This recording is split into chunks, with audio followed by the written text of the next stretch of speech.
반갑습니다. 동명대와 함께하는 조찬 클래식 음악 포럼 5회차 오신 여러분들을 환영합니다. 포럼 주임 교수를 맡고 있는 그레이스 조입니다. 반갑습니다. 네, 오늘은 1791년 모차르트 최후의 날들이라는 강의 제목으로 여러분들 클래식 저변 학대와 그리고 애호가들을 위해서 열심히 전국적으로 세계적으로 활동하시는 여러분들이 많이 눈에 익으실 거예요. 유정우 박사님을 모시고 오늘 또 이런 강의 제목으로 우리 모차르트 강의를 함께 하고자 합니다. 아시는 분들도 계실 텐데 뭐 클래식 음악 칼럼니스트로 굉장히 활동을 많이 하시면서 여러 방송들에서도 굉장히 많이 두각을 나타내고 계시고요. 굉장히 새롭게 또 흉부외과 전문의로 하셔서 정말 그 애호가이신 분이 이제 직업이 어떻게 보면 전환이 되셨는데 지금은 또 모발 이식을 또 좀 하시면서 이제는 그래도 클래식 쪽에 일들이 너무 많으셔가지고 네, 외국도 자주 나가셔서 여러 활동을 많이 하신 줄 압니다. 그리고 한국 바그너 협회 회장으로 지금 있고요. KBS TV 명작 스캔들 클래식 오디세이에 출연했으며 예술의 전당 유영미의 오페라 살롱 유정우의 오페라 살롱 진행을 하시고 계시고요. 최근에는 또 국립오페라단 이사를 또 맡으셨다고 해요. 정말 기대가 됩니다. 오늘 모차르트 최만년의 작품들을 통해서 클라리넷 협주곡 및 이제 오페라, 다양한 좀 오페라들을 좀 다룰 거고요. 그리고 레퀴엠 얘기도 같이 해주실 줄 압니다. 오늘 유정우 박사님 나오실 때 여러분 큰 박수 부탁드립니다. 유정우 박사님. 네, 박수 소리가 지금. 네, 감사합니다. 멀리까지 와주셔서. 네, 감사합니다.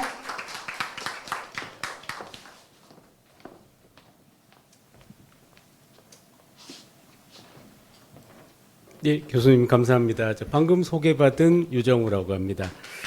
감사합니다. 네, 이렇게 또 아침 일찍 귀한 모임에 이렇게 초대해 주셔서 깊이 감사드립니다. 이렇게 아침 일찍 또 강의를 해본 것도 참 오랜만 아닌가 싶은데요. 또 이렇게 새벽부터 바쁘신 가운데 참석해 주셔서 감사드립니다. 이번 학기에 아마 모차르트를 주제로 많은 좋은 강의와 연주 감상하신 줄로 알고 있고 또 이번 여름에는 또 살츠부르크 페스티벌로 가셔서 직접 현장을 체험하시는 걸로 알고 있습니다. 그래서 오늘은 이제 이번 학기 이제 막바지도 되고 해서 말씀드린 대로 1791년의 모차르트라는 주제로 이 모차르트의 마지막 해의 예술성이 얼마나 뛰어났던가 이런 것들을 한번 우리 함께 리뷰해보는 그런 시간을 갖도록 하겠습니다. 모차르트는 이제 1756년에 태어나서 1791년에 세상을 떠났죠. 35살의 짧은 생애였지만 사실 그 모차르트가 1781년에 빈으로 가서 프리랜서 음악가 생활을 시작했지 않습니까? 그래서 마지막 10년 동안 사실 우리가 모차르트 음악에 대해서 알고 있는 음악들의 대부분은 바로 이 마지막 10년 동안에 만들어진 고 음악들이죠. 근데 만약 이 모차르트의 프리랜서로서의 이 10년이 없었다면 그 이후 낭만주의 시대에 이 베토벤으로부터 시작해서 19세기 전체를 관통하는 낭만주의 음악가들의 삶은 없었을지도 모른다라고 단언할 수 있을 정도로 모차르트의 마지막 10년은 정말 그 당시로서는 아무리 모차르트라고 하더라도 모험일 수밖에 없었고 그리고 그 마지막 해가 워낙 우리가 영화 같은 데서도 많이 보다시피 좀 비극적으로 생을 마감하게 되었지만 그렇게 뭐 어떻게 보면 자기를 불살라가면서 이 프리랜서 음악가 그리고 음악가가 중심에 서는 시대를 이렇게 꿈꾸며 만들었던 그런 덕택에 이후 특히 베토벤 같은 음악가가 나올 수 있었다라고 생각이 됩니다. 그런 의미에서 이제 1791년이 정말 중요하다라고 볼 수가 있을 텐데요. 1791년의 모차르트의 화두는 크게 외적인 부분, 그러니까 그 악기라든지 형식을 어떻게 가져가느냐 이런 거로 볼 때에는 악기로서 당연히 그 클라리넷이 가장 중심이었다라고 볼 수가 있겠습니다. 모든 음악 편성에 클라리넷이 들어가고 또 클라리넷이라는 악기가 모차르트 음악에서 만들어내는 그 자아내는 분위기 이거는 정말 그 이전에 클라리넷이 없던 시절의 음악하고는 확연히 구분되는 그 무엇인가를 보여주고 확실히 이제 낭만주의 시대에는 어떤 음향이 들려올 거다라는 것을 보여주는 하나의 사례라고 볼 수 있겠는데요. 클라리넷이라는 악기는 1704년에 처음 문헌에 등장합니다. 그러니까 모차르트가 생존해 있던 당시에는 100년도 안 된 최신 악기였죠. 플루트나 뭐 오보에, 바순 같은 악기는 이미 그 원형이 르네상스 시대부터 존재했었고 바로크 시대에는 아주 전성기를 맞았던 악기죠. 그런 만큼 클라리넷이라는 악기는 가장 고전파스러운 악기고 그게 또 발전해서 개량이 된 뒤에는 가장 또 낭만파스러운 그런 악기가 되었기 때문에 이 최신 악기인 클라리넷의 음향은 이 모차르트의 마지막 해를 가득 이렇게 채운 그건 뭐 교향곡과 협주곡 뿐만이 아니고 오페라까지도 모든 클라리넷이 주도하고 있는 그런 작품들이 즐비하다라고 볼 수가 있겠습니다. 우선 약간 졸리실 수도 있으니 졸음을 쫓기 위해 영화 장면 잠깐 보시겠는데요.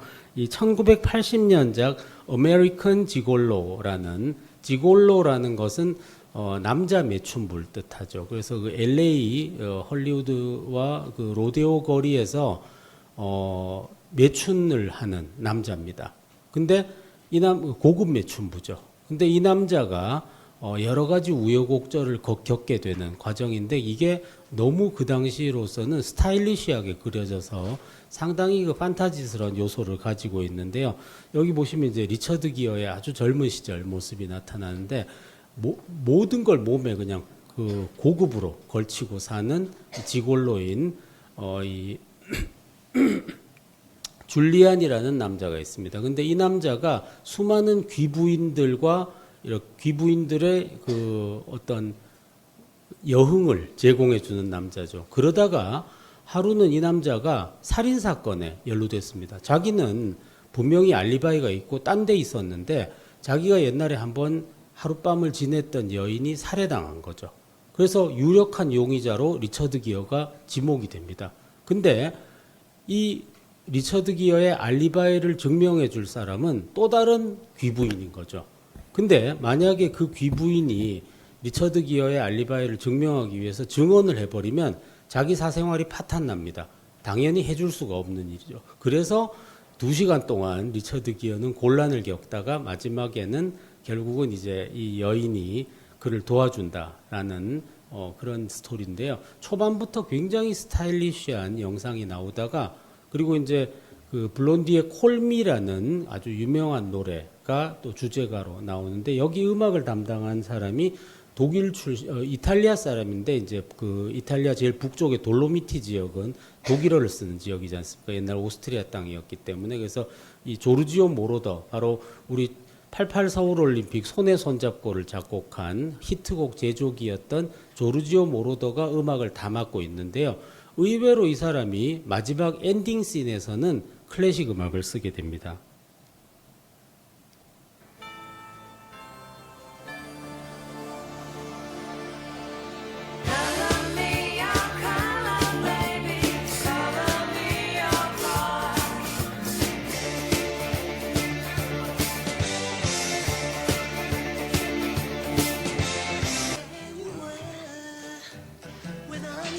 Kisses, oh, you held me captive quicker than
예, 사실 그 우리가 모차르트의 클라리넷 협주곡이 영화에 사용된 예라고 하면은 너무나도 유명한 아웃 오브 아프리카를 떠올리시는 분들이 많으실 텐데 그 영화에 앞서서 이 영화가 가장 먼저 클라리넷 협주곡을 이렇게 이 전기 기타로 편곡을 해서 이렇게 마지막 엔딩 타이틀 때 사용을 했었습니다. 그래서 그 여기 보시면 이 클라리넷 협주곡이라는 작품이 이 영화는 사실 2시간 동안 영화 전편을 보시면 정말 세련되고 선정적인 작품입니다. 남자 직업 자체가 그런 만큼 굉장히 선정적이라서 이 80년에 우리나라에 개봉하지는 못했고요.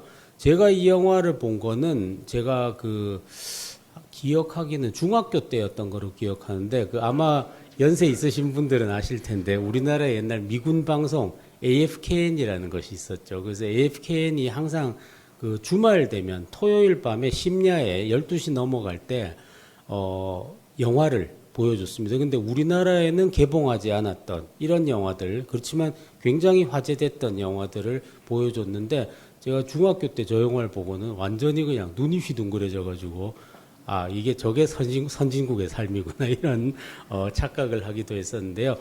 아까 그 의상을 고르는 그런 장면에서도 보시면 저게 전부 그 당시는 사실 전 세계적으로 널리 알려지지 않았던 조르조 아르마니가 이 의상을 담당했습니다. 그래서 아르마니라는 이름을 전 세계에 알리게 된 계기가 된 영화이기도 했는데요. 그리고 보시면은 굉장히 영상이 감각적일 수밖에 없는 게 아까 이 엔딩 크레딧 나올 때 보면은 페르디난도 스카르피오티 같은 사람들, 이 베르나르도 베르톨치 감독과는 굉장히 중요한 팀이죠. 그런 사람들이 비주얼 컨설턴트를 맡고 이랬기 때문에 아주 감각적인 영상이었습니다. 근데 제가 그때 한창 그 클래식 음악을 열심히 듣기 시작할 때였던 까닭에 클라리넷 협주곡 이렇게 나오니까 참 좋네 이런 생각을 하고 있었는데 나중에 아웃 오브 아프리카에서 이 음악이 나오면서 사람들이 막 이 아웃 오브 아프리카와 클라리넷 협주곡을 너무 연관지어 생각하니까 저는 제 입장에서는 이 영화의 팬으로서 좀 억울하더라고요. 이게 먼저 썼는데 이러면서 제가 항상 클라리넷 협주곡에 대해 알려드릴 때는 먼저 한번 보여드리곤 합니다. 이 작품은 모차르트의 친구였던 안톤 슈타틀러라는 비엔나 궁정 오페라 극장의 수석 클라리넷 주자를 이야기하지 않을 수가 없는 작품입니다. 요게 이제 18세기에 아주 그 초창기 당시의 클라리넷인데요. 이 슈타틀러는 정말 천재적인 연주가였는데 모차르트하고는 조금 이따가 말씀드릴 그 프리메이슨 동지이기도 했고 무엇보다 애증의 친구였습니다. 아주 그 도박 친구였는데 이런 친구들 있죠. 우리가 내가 이 인간을 어쩔 수 없이 계속 만나긴 하는데 만나고 나면 내가 왜 만났던가 뭐 이렇게 생각되는 그런 애증의 친구입니다.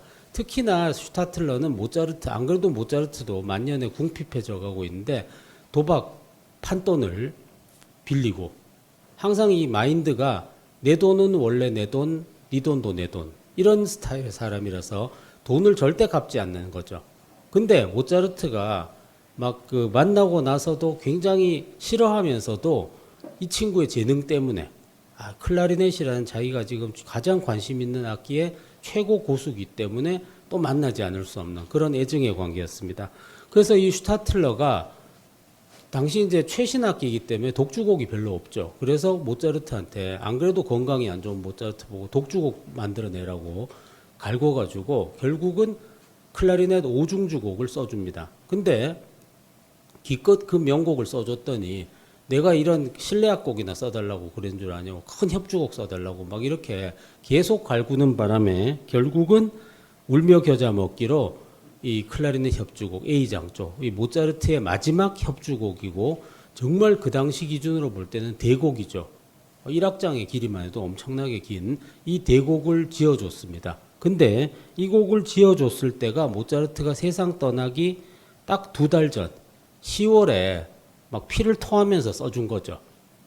그래서 이 참 그런 가운데에서도 모차르트의 모차르트가 그 육체적으로 이런 정신적으로 고통을 받았다는 티가 전혀 나지 않는 천상의 선율 2악장 모차르트 시대의 18세기 그 당대의 악기 연주로 잠시 들어보시겠습니다.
예, 클라리넷이라고는 하는데 무슨 담배 파이프 같이 생긴 그런 악기냐 싶으실 텐데요. 이 악기가 어떤 악기인지는 조금 이따가 자세하게 설명을 올리도록 하고요.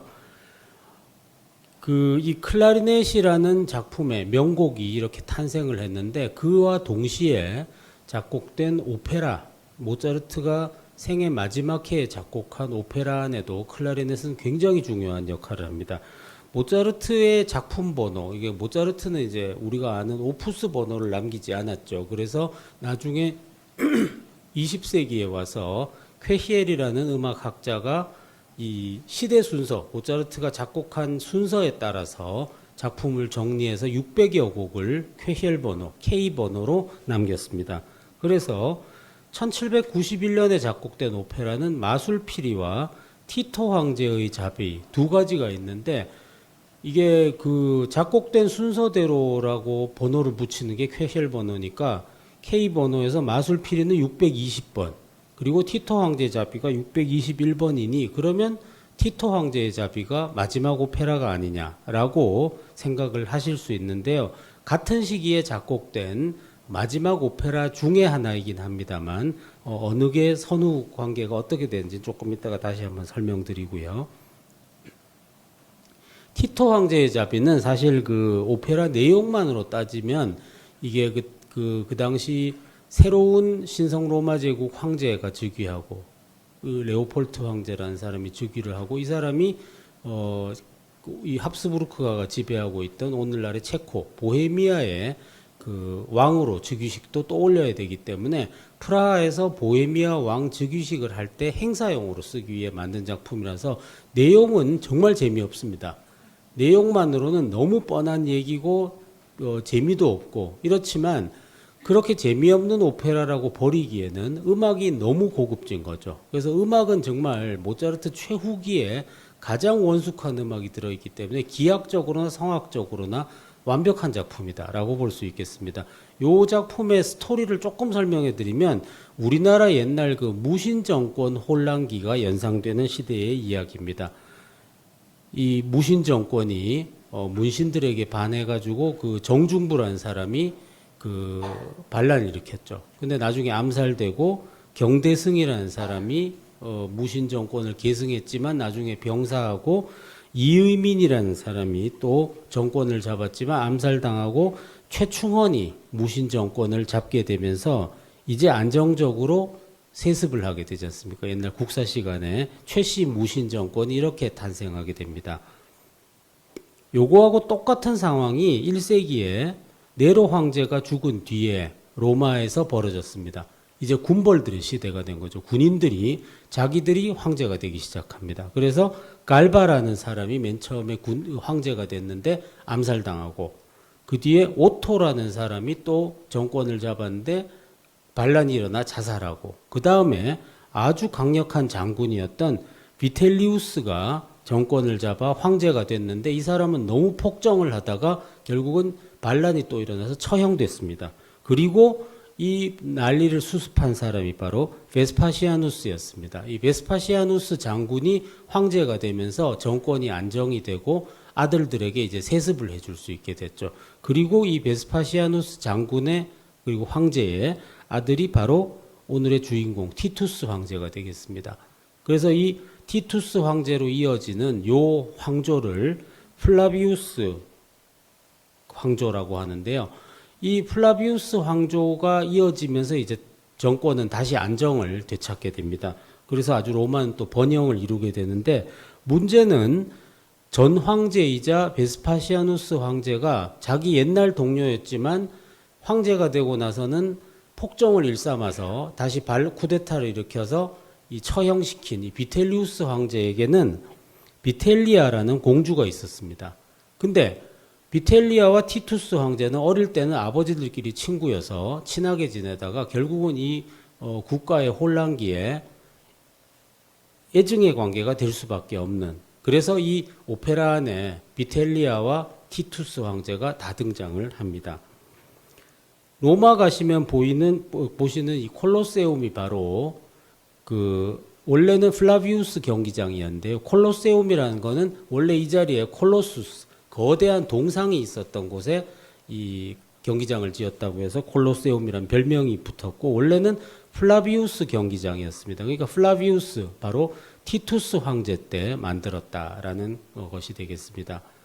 그래서 티토 황제가 이제 이탈리아식으로 티토 황제는 비텔리아와는 이런 애증의 관계인데 세스토라는 절친이 있습니다. 세스토에게는 세르빌리아라는 아주 아름다운 여동생이 있고 또 티토 황제에게 딴 귀족 친구로는 안니오라는 귀족이 있죠. 근데 티토 황제가 결혼을 해야 되겠기에 세르빌리아에게 황후로서 황후 책봉을 합니다. 근데 세르빌리아는 알고 봤더니 또 다른 친구인 안니오하고 사랑하고 있어서 일막에서 황제한테 사실은 제가 애인이 있습니다. 이러니까 딴 황제들 같으면 막 자기 권력을 이용해서 뺏으려고 할 텐데, 그렇다면 내가 깨끗이 물러나겠다라고 아주 신사적으로 물러나죠. 근데 이때 절친이었던 세스토는 또 얄궂게도 비텔리아를 짝사랑합니다. 근데 비텔리아가 세스토를 이용하는 거죠. 만약에 당신이 날 사랑한다면 증명해봐라. 어떻게 증명하면 되겠나? 그러니까 티토 황제를 죽여버리라. 이렇게 잔인한 명령을 내리니까 세스토는 당연히 갈등합니다. 나하고 제일 친한 친구이자 황제를 죽이라고? 근데 비텔리아가 막 짜증을 내니까 1막의 중반부에서 아주 중요한 아리아를 부르는데요. 파르토 나는 떠나겠어. 황제를 죽이러 떠나겠지만 내 사랑이요. 내 사랑만큼은 믿어주시오 라는 애절한 아리아입니다. 근데 이 아리아를 부를 때 아주 중요한 악기가 등장을 합니다.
예, 이 아리아에는 보시다시피 클라리넷이 반드시 나와야 되는 아주 중요한 악기입니다. 그래서 이 메조 소프라노 가수들이 독창회에서 이 아리아를 부를 때 피아노 반주로 부르더라도 꼭 클라리넷 주자를 초빙해서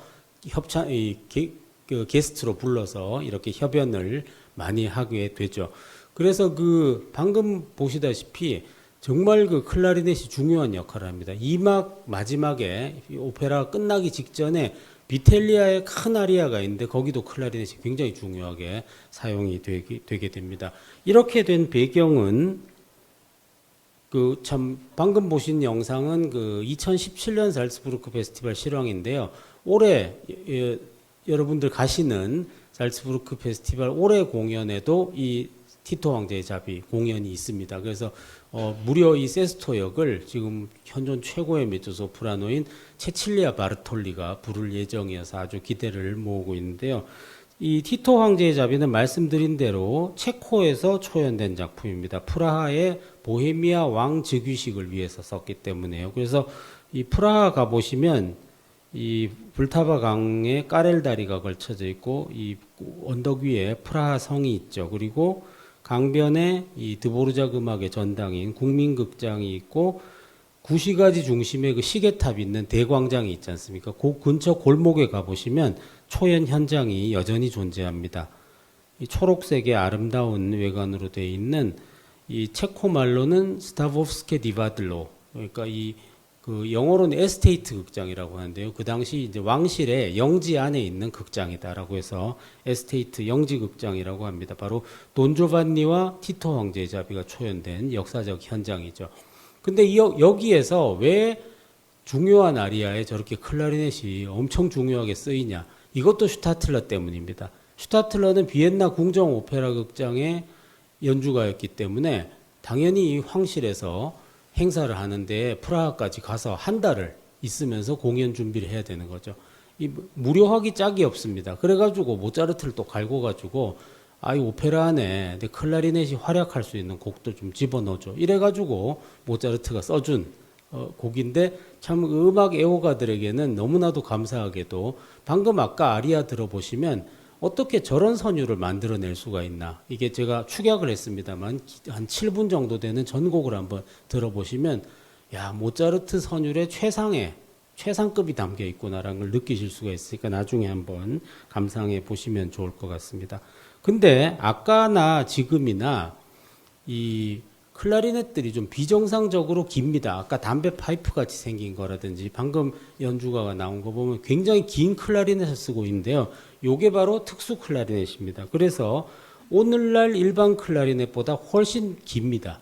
그 이유는 안톤 슈타틀러나 모차르트나 클라리넷의 저음을 좋아했다고 합니다. 그래서 오늘날 악기보다 저음이 더 나오게 3, 4도 정도 더 내려갈 수 있게 만들어 놓은 특수 악기가 바로 바셋 클라리넷이고 요게 슈타틀러가 개발해서 썼던 악기다. 그래서 모차르트의 모든 곡은 바로 요 악기에 맞춰져 있다라는 거를 80년대가 돼서야 알게 된 거죠.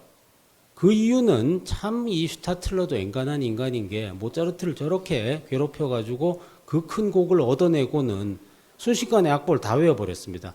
그러고는 어디서 도박판에서 또 날려먹었는지 악보를 잃어버렸습니다. 그래가지고 현재까지도 모차르트의 클라리넷 협주곡 자필 악보가 전해지고 있지 않습니다. 그래서 슈타틀러가 개발한 특수악기인 바세 클라리넷도 한동안 없어졌다가 19세기에는 일반 클라리넷에 맞추기 위해서 이 필사된 그 개조 악보들이 다 이렇게 연주가 되고 있었던 거죠. 그랬는데 학자들이 문헌 연구를 하다 보니까 20세기 후반에 와서야 이게 특수 클라리넷을 위해서 썼던 거구나라는 걸 밝혀내서 지금은 악보를 완벽하게 복원해서 이 특수 악기를 제작해서 불고 있는 실정입니다. 자, 2악장 중반에 오리지널 우리가 일반적으로 알고 있는 일반 클라리넷 연주로 잠깐 들어보시죠.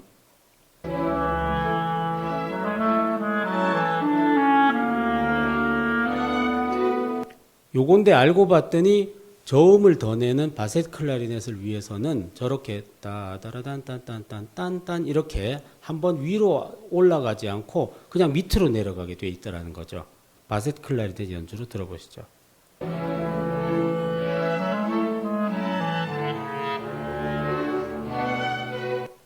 예, 요런 것들을 알아내면서 이제 그 모차르트가 클라리넷의 저음을 슈타틀러 때문에 많이 활용했었다는 걸 알게 되었습니다. 그렇다면 이제 모차르트의 진짜 마지막 오페라는 뭐냐라는 걸 한번 생각해 볼 수 있을 텐데요. 원래 1790년 말부터 친구인 휘카네더라는 그 대중극장장에게 의뢰를 받아서 마술필이라는 대중 뮤지컬을 쓰고 있었습니다. 근데 티토 황제의 자비라는 작품을 오랜만에 황실로부터 의뢰받은 거죠. 그러니까 요거부터 빨리 처리해야죠. 그래서 9월 6일 날 프라하에서 초연을 하고 비엔나로 다시 돌아와서 9월 30일 날 비엔나에서 마술피리를 초연하게 됩니다. 그래서 작곡을 시작을 먼저 한 거는 마술피리가 먼저지만 초연은 마술피리가 늦게 됐기 때문에 진짜 모차르트의 마지막 오페라는 마술피리인 거죠. 자, 마술피리에서도 마술피리 뭐 너무 유명한 곡이 많습니다만 제가 개인적으로는 가장 좋아하는 곡 한번 들어보시겠습니다. 마술피리 2막에 이제 2막이 시작될 때 이 태양 신전의 제사장인 사라스트로 그리고 사라스트로가 사제들을 다 모아서 이제 타미노 왕자를 어떻게 할 것인가를 이제 의논하는 그 모임을 위한 2막의 전주곡 같은 곡인데요. 들어보시도록 하죠.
예, 2018년 잘츠부르크 페스티벌 실황으로 이 2막 첫 부분 마술피리의 그 사제들의 행렬 전주곡 들으셨습니다. 정말 그 살츠부르크나 그 근교 살츠캄머굿 같은 알프스 산속 가보시면 이런 선율이 나올 수밖에 없겠구나. 가장 모차르트와 이 풍광과 가장 잘 어울리는 이런 음악들, 진짜 그 모차르트가 죽음을 목전에 두고도 이런 천상의 선율을 썼다라는 것이 모차르트를 많은 사람들이 좋아하는 이유이기도 합니다. 내년이 이제 탄생 서거 150주기를 맞게 되는 프랑스의 작곡가 비제가 평생 가장 존경한 작곡가가 모차르트였다고 하는데요. 그 사람의 그 모차르트 존경 이유는 모차르트의 음악은 정말 어른스럽다. 왜냐하면은 자기 삶의 고단함이나 자기의 감정 이런 것들이 음악에 전혀 반영이 되지 않기 때문이다. 굉장히 이 자기 그 인생의 고난 속에서도 어른스럽고 성숙한 음악을 빚어냈기 때문이다라고 이렇게 얘기하는데 참 그 비제의 말이 맞다라는 생각이 듭니다. 이 마술필이라는 작품은 여러 가지 그 문화적인 코드 면에서 프리메이슨이라는 비밀 결사 조직하고 뗄래야 뗄 수 없는 작품이죠. 이 독일에서 가장 큰 바로크 궁전인 뷰르츠부르크의 레지덴츠 궁전에 가보시면 벽면에 이 마술피리라든지 이런 데서도 언급이 되는 바로 이 프리메이슨의 상징, 진실의 눈이 이제 등장하는데요. 이 프리메이슨이라는 것은 이제 석공들이죠. 석공들로부터 유래된, 그러니까 중세 때 종교의 힘이 권위를 가장 강력하게 가지고 있을 때부터도 이거는 이제 건축을 하려면 물리 법칙을 스스로 체득해야 됩니다. 그러니까 신의 섭리라고 얘기했던 게 알고 봤더니 다 물리 법칙이나 과학으로 설명이 되네. 근데 이렇기 때문에 옛날의 가톨릭 교회에는 상당히 위협적 존재일 수밖에 없었겠죠. 그래서 비밀 결사 조직으로 계속 이어져 올 수밖에 없었는데요. 그래서 모차르트도 만년에 슈타틀러와 더불어 그리고 또 마술피리의 작가인 쉬카네더와 더불어 프리메이슨 동지였죠. 그래서 미국 1달러에도 들어가 있기도 합니다. 근데 이 모차르트는 만년에 프리메이슨 행사 음악을 되게 많이 썼었습니다. 근데 방금 들으신 사제들의 행렬하고 이 모차르트가 세상 떠나기 불과 3주 전에 쓴 그 우리 이제 프리메이슨 행사 끝나고 단합가 부를 때 손잡자라는 그 행사 음악, 요 음악이 이제 상당히 분위기가 비슷한데요. 이게 현재 오스트리아 국가로 쓰이고 있는 곡입니다. 산의 나라, 강변의 나라라는 곡 잠깐 들어보시도록 하죠.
예, 저는 개인적으로 전 세계 국가 중에 가장 아름다운 곡이라고 생각하는데요. 참 국가도 모차르트 곡을 쓰는 이 참 오스트리아 클래스 좀 부럽습니다.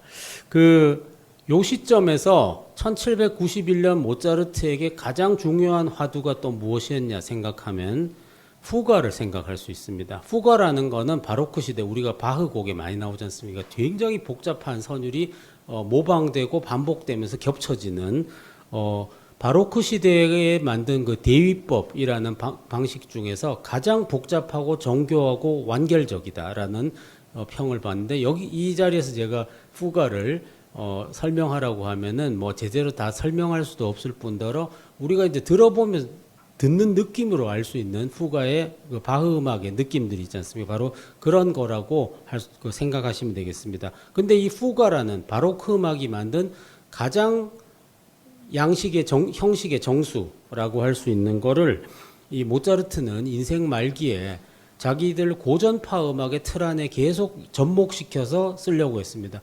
모차르트의 마지막 교향곡인 주피터 41번 교향곡 마지막 4악장 보시면 대푸가가 나오죠. 그래서 자기들 고전파가 만들어낸 양식이 옛날 조상들이 만들어낸 푸가라는 가장 완벽한 양식과 대등하다라는 걸 자꾸 인정받고 싶어 했던 거죠. 그래서 결국은 우리가 바흐에 이어 음악을 더욱더 발전시켰다라는 걸 계속 보여주고 싶은 강박이 있었습니다.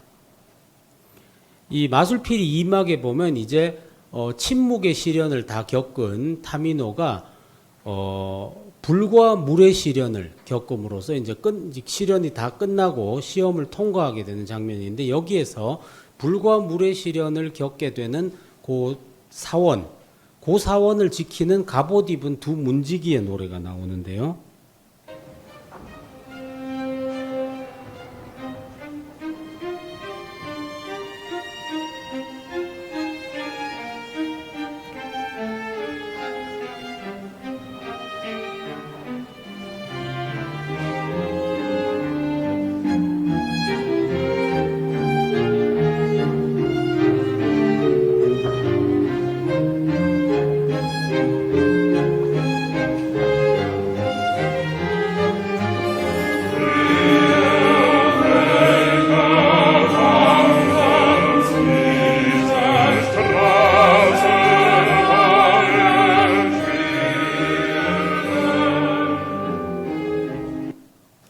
예, 이 곡을 들어보면 그 모차르트 시대의 곡보다는 바흐 시대의 곡 같다. 훨씬 오래된 바로크 음악 같은 느낌이 강하게 풍겨집니다. 그러니까 뭔가 엄격하고 우리가 여기에서 시험을 통과해야 된다라는 그런 중압감을 느끼게 만드는 음악인데요. 이 곡 역시 바흐의 곡입니다. 바흐가 쓴 칸타타 2번 곡이 바로 원곡인데요. 이 곡도 역시 16세기의 종교개혁가 마틴 루터가 쓴 찬송가를 원곡으로 하고 있습니다. 한번 들어보시죠.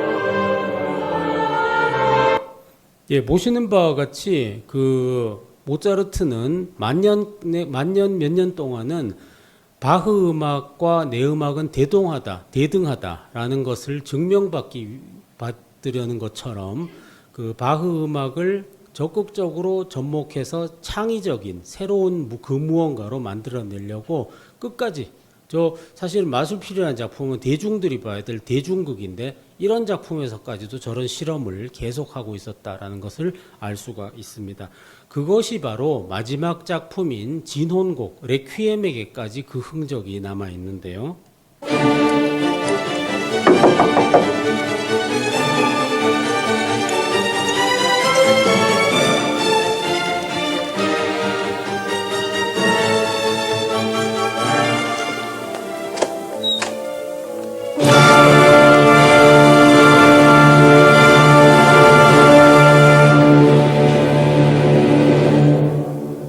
모차르트 선생,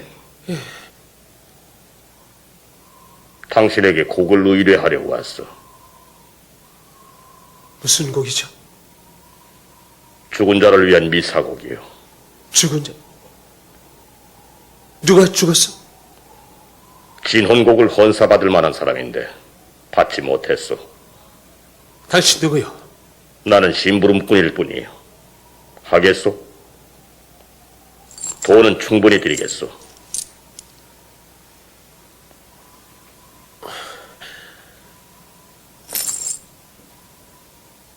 하겠소?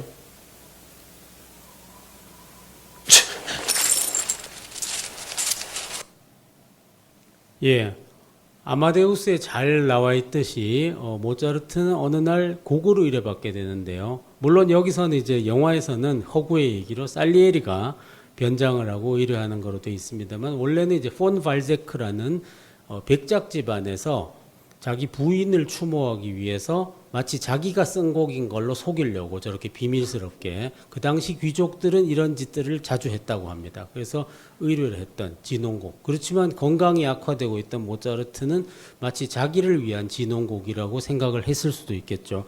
모차르트 레퀴엠의 조성은 플랫 하나 달린 D단조입니다. D단조는 클래식 음악에서 죽음의 조성이죠. 그래서 베토벤 교향곡이나 이런 곡에도 보면 그 죽음을 상징하는 부분은 여지없이 D단조를 쓰고 있습니다. 일반 미사와 진혼 미사가 다른 점은 일반 미사는 처음에 이제 키리에 주여 우리를 불쌍히 여기소서로부터 시작하지 않습니까? 근데 이 레퀴엠은 옛날 중세 때는 이 미사에 있었지만 나중에 이제 근대로 내려오면서 없어진 인트로이투스 입당 이제 들어가면서 노래를 부르는 입당송이 있다는 게 가장 큰 차이가 되겠습니다. 그리고 죽은 사람이기 때문에 신을 찬양하는 이런 글로리아 크레도 신의 영광을 찬양하는 이런 거 필요 없습니다. 신앙 고백도 필요 없습니다. 그저 심판을 기다릴 뿐입니다. 그래서 이 세쿠엔티아라고 해서 연속되는 성가, 요게 제일 중요하죠. 그리고 그 뒤에 오페르토리움, 봉헌성가라는 게 나오고 그 다음에 상투스 베네딕투스, 그러니까 그 거룩하시다, 그리고 축복, 그리고 아뉴스데이, 신의 어린 양까지 똑같이 나오고 마지막 부분에 죽은 자들에게 영원한 구원과 빛을 주소서. 요게 들어가 있는 게 레퀴엠 미사의 가장 큰 특징이 되겠습니다. 입당송 잠깐 들어보시죠.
자, 첫머리에 보시면 이 입당송 처음 들어가면서 합창단이 부르는 선율은 레퀴엠 에테르남, 영원한 안식을 이 도나 에이스 도미네 신이시여 저들에게 주십시오 라고 이렇게 이야기하는 것으로 시작이 됩니다. 근데 여기 보시면 첫 부분에도 아주 꺾인 이상한 악기가 나오죠. 요게 바로 바셋 혼이라는 모차르트 시대의 클라리넷 쪽 악기 중에 또 역시 굉장히 모차르트가 중요하게 썼던 악기입니다. 바셋 혼은 한마디로 저음 클라리넷이라고 보시면 되겠습니다. 아까 그 소개해드린 요게 이제 바셋 혼인데요.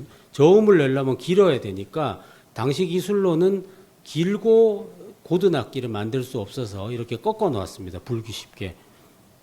이렇게 생긴 악기고요. 바셋 혼이 그 레퀴엠에서는 가장 중요한 악기다라고 보시면 되겠습니다. 아까 그 슈타틀러가 만들었다는 바셋 클라리넷은 소프라노 고음 클라리넷인데 저음이 더 보강된 거고, 바셋 혼은 그냥 알토 클라리넷이다 이렇게 보시면 되겠습니다.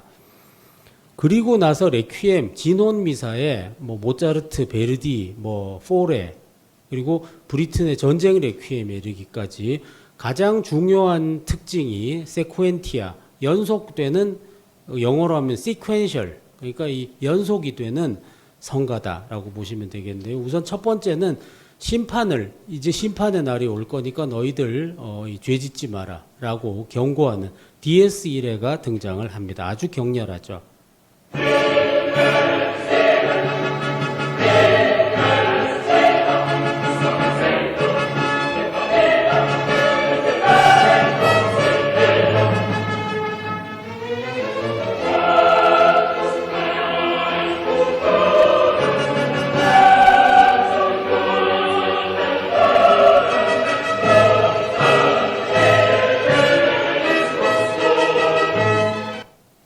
예, 예나 지금이나 진혼곡에서는 디에스 이레가 굉장히 중요한 포인트고, 그러고 나면 이제 투바미룸, 기적의 나팔 소리가 울려 펴지면서 심판관이 오셔서 너희들의 죄를 다 낱낱이 밝히실 것이다.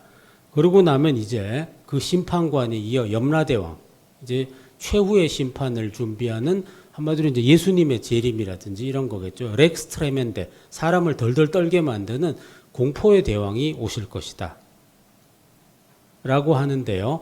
이 레퀴엠은 모차르트가 쓰다가 앞에 그 입당송하고 키리의 부분만 오케스트레이션까지 다 완성을 해놓고 그 뒷부분은 성악 스케치만 해놓고 오케스트라 반주를 완성하지 못한 상태로 세상을 떠났습니다. 그조차도 조금 이따가 들으실 눈물의 날, 라크리모사 8소절에서 끝이 나고 말았죠. 그래서 이 나중에 이제 모차르트의 부인인 콘스탄츠의 입장에서는 큰일 났습니다. 선금을 반이나 받아 놓았는데 이거 돌려주기엔 너무나 큰 돈이고, 그러니까 빨리 대충 완성하면 될 것 같은데 넘기고 나면 사실 그 사람들이 이게 곡의 수준이 높고 낮고 따지지 않죠. 모차르트 곡인데. 그래서 제자들한테 이 모차르트가 남긴 악보를 들고 다니면서 네가 좀 완성해라 갔습니다.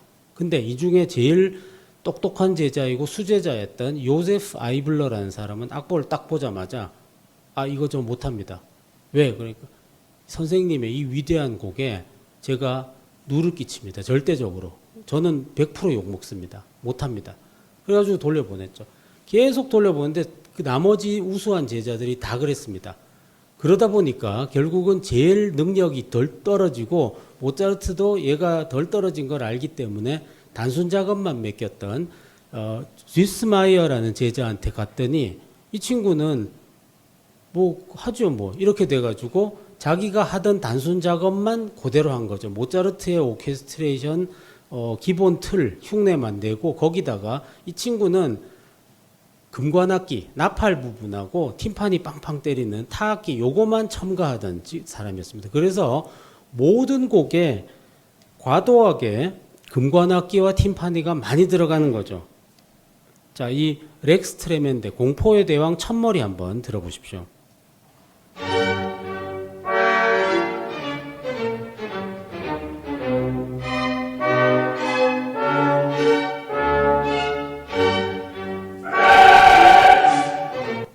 자, 들어보시면 딴딴 하고는 또 나팔이 빵 하고 나오고 계속 소절 이 빈 부분마다 빵빵 나팔이 계속 나옵니다. 학자들은 모차르트가 했으면 이렇게 하지 않았을 거다라고 얘기를 하면서 70년대에 프란츠 바이어라는 독일 음악학자가 쥐스마이어 판에 과도한 금관을 빼고 새롭게 자기 판본을 만들었습니다. 이게 모차르트에게 더 가까운 판본이다라고 해서 지금은 대다수가 이 바이어판을 쓰고 있습니다. 들어보시죠.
예, 방금 들어보시면 바이어판에서는 이 쓸데없는 금관악기들을 다 빼버렸죠. 그러니까 훨씬 정갈하고 간결하게 들리면서 합창이 더욱 강조되는 그런 역할을 하고 있습니다. 그래서 오늘날에는 대부분 바이어판을 많이 쓴다. 그런데 한 70년대까지 음반에 보시면 무슨 판을 썼다 안 써놨으면 거의 90% 이상 쥐스마이어 판일 오리지널이라고 생각하시면 되겠습니다. 근데 80년대 이후에 오늘날 세계적인 악단들은 대부분 바이어판을 위주로 쓰고 있습니다. 그리고 이어지는 곡들이 있고 이 연속성가의 마지막 6번째 곡인 라크리모사 디에스 일라 눈물의 그날이라는 이 곡은 정말 모차르트의 그 예술을 가장 잘 보여주는 곡이기도 하죠.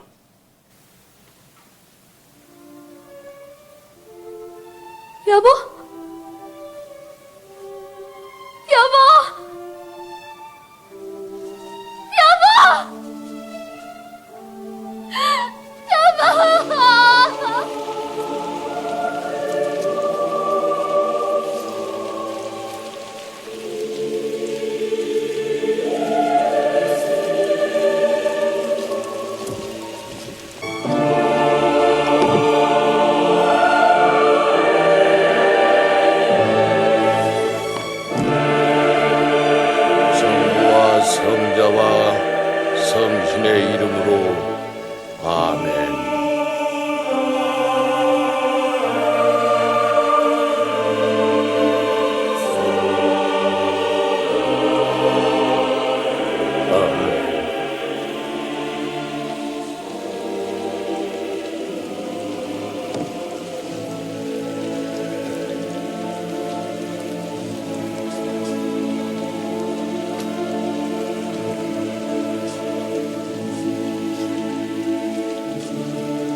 예, 영화를 보고 우리가 가장 충격받았던 장면에서 바로 라크리모사가 흘러나왔는데요.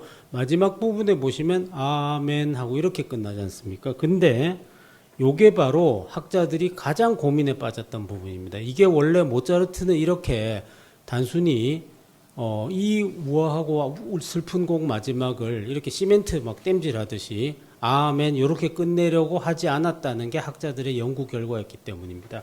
그래서 모차르트는 이 디스마이어판에 너무 단순한 아멘, 심지어 바이어판에서도 이걸 건드리진 못했죠. 원래 모차르트의 의도는 무엇이었나를 학자들은 밝혀내고 악보의 한 단편을 통해서 재구성을 하게 됩니다.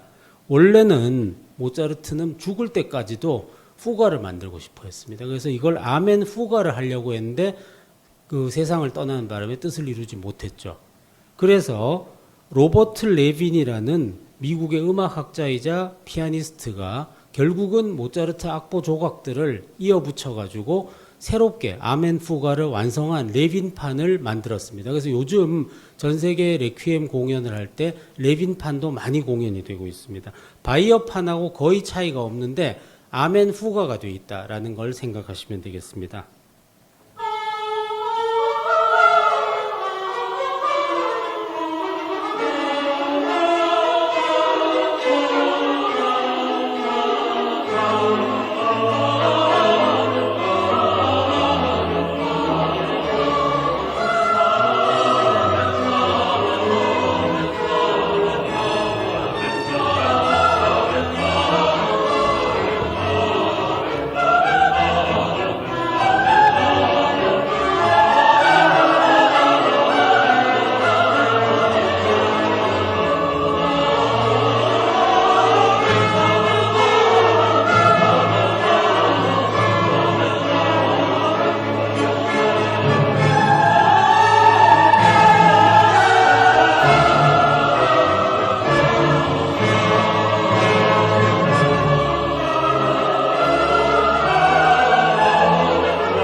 예, 실제 모차르트가 이렇게 쓰려고 했는지는 알 수는 없지만 이 장대한 후가를 단순히 그냥 아멘 두 마디로 끝낸 지스마이어판, 정말 이거 레빈판의 아멘 후가를 들어보면 아, 모차르트가 진짜 이걸 완성했었으면 엄청났겠구나라는 거를 우리가 유추해 볼 수 있습니다. 우리가 이제 영화 같은 데 보면은 이 모차르트의 아내 콘스탄제는 되게 악처로 많이 그려져 있는데요. 실제로는 모차르트, 잊혀졌던 모차르트를 세상에 다시 알리게 하는데 콘스탄제의 역할이 꽤 컸다라는 걸 끝으로 말씀드리면서 마무리하고자 합니다. 이제 이번에 잘츠부르크 가 보시면 이 모차르트 상이 있는 구시가지 광장이 나오는데요. 그 광장에 보면은 카페 토마젤리라는 카페가 나옵니다. 아주 오래된 카페인데요. 1705년에 창립한 이 오스트리아에서 제일 오래된 현존으로서는 제일 오래된 카페입니다. 요 카페 토마젤리는 잘츠부르크 가보시면 항상 가보실 수 있는데 제가 우연히 발견하고 항상 사람들한테 제가 발견했다고 막 자랑하는 부분 중에 하나인데 이 토마젤리 카페의 옆면에 요 돌 벽면에 보시면 돌판이 하나 붙어 있습니다. 요게 자세히 읽어 보시면 요 집에서 콘스탄제가 두 번째 남편하고 몇 년간 살았다라고 되어 있는데 여기 보시면 게오르크 폰 니센이라는 콘스탄제가 모차르트 죽은 뒤에 재혼한 두 번째 남편, 요 사람이 모차르트를 19세기에 다시 부활시킨 결정적인 인물입니다. 이 니센은 덴마크 출신의 외교관이었는데요. 자기 아내의 전 남편이 모차르트였다는 거에 엄청난 자부심을 가지고 있었습니다. 그래서 사실 그 콘스탄제가 생계가 어려워서 다 팔아버렸던 모차르트의 악보하고 편지, 이거를 자비로 다시 다 사들였습니다. 그래가지고 모차르트의 첫 번째 전기를 만든 사람이 니센입니다. 그러니까 사실은 콘스탄제가 악처로 그려져 있긴 하지만 두 번째 남편 잘 만난 덕에 우리에게 모차르트의 생애의 전모가 다시 한번 19세기에 남아서 지금까지 전해지고 있다라는 걸 생각하면 요번에도 살츠부르크를 가시면 토마젤리 카페 옆에 이 돌판을 이제 지나치지 마시고 한 번쯤 이렇게 되새겨 보시면 좋을 것 같습니다. 결국 모차르트의 마지막 해에 쓴 작품들은 이게 뭐 유명도의 차이는 있다 할지라도 모차르트 최전성기, 마지막 최원숙기에 진짜 음악의 정수들만이 담겨 있기 때문에 안 유명한 곡이라도 620번 이후의 곡들은 뭐 620번 이후 그래봐야 6곡밖에 없습니다. 요거는 다 곱씹어서 한 번씩 들어보시면 좋을 곡들이라고 생각돼서 오늘 이렇게 모차르트 최후의 해 한번 이렇게 소개를 드리며 곡들을 함께 감상해 보았습니다. 예, 오늘 이렇게 또 긴 시간 경청해 주셔서 감사드리고요. 또 다음 기회에 또 인사드리도록 하겠습니다. 감사합니다. 네, 우리 5회차를 아주 풍성하게 만들어주신 우리 유정우 선생님께 다시 한번 큰 박수 부탁드리겠습니다. 네, 감사합니다. 네, 어찌하셨는지 토마젤리 저희 카페 두 곳 중에 토마젤리가 있었는데 옆에 돌판은 제가 몰랐는데 꼭 네, 우리 가보도록 하겠습니다. 돌판을 보도록 하겠습니다. 이제 모차르트 강연 몇 회 남았죠? 아쉽게도 네, 한 번입니다. 아주 6회 동안 여러분들께서 모차르트가 내 인생에서 이렇게 가까워진 적이 있었나 싶으실 거예요. 다음번 마지막 모차르트 강의 기대해 주시고요. 그리고 우리 살츠부르크 페스티벌 이번 주까지 이제 마무리를 해서 정리를 해서 봤습니다. 이번 주 내로 우리 단톡방도 개설돼서요. 지금 디테일한 일정은 나왔기 때문에 오늘 안 받으신 분들은 개인적으로 이제 또 일정들을 보내드리고 또 조금 여기 조금 여기 카페 아니면 어디를 꼭 가보고 싶다 이러신 분들은 그 동선에 맞춰서 저한테 개인톡을 또 주시면 제가 또 고려해서 이렇게 한번 최대한 살려보도록 하겠습니다. 오늘도 함께 하시고 아까 우리 유정우 박사님이 마지막에 그 곡들을 나열해 주시면서 꼭 들어봤으면 좋겠다는 곡들 우리 또 단톡방에 공유할 테니까 함께 하시면 좋겠습니다. 감사합니다.